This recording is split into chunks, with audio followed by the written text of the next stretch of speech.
मालेगाव शहरात जुना आग्रा महामार्गालगत असलेल्या हॉटेल ताजच्या पाठीमागील एका शॉपिंग कॉम्प्लेक्समध्ये शॉर्ट सर्किटमुळे भीषण आग लागल्याची घटना घडली आहे। या आगीत बेस्ट विस्क्युअर नावाच्या इलेक्ट्रॉनिक्स दुकानाचे मोठे आर्थिक नुकसान झाले असून लाखो रुपयांचे साहित्य भस्मसात झाले आहे। प्राथमिक अंदाजानुसार इलेक्ट्रॉनिक्स दुकानातील शॉर्ट सर्किटमुळे ही आग लागली।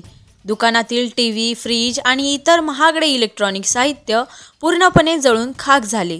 आग लागल्याची माहिती मिळताच मालेगाव महानगरपालिकेचे अग्निशमन दलाचे जवान तात्काळ घटनास्थळी दाखल झाले।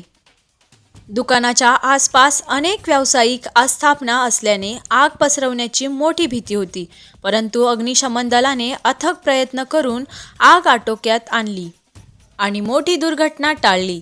सुदैवाने या घटनेत कोणतीही जीवितहानी झाली नाही।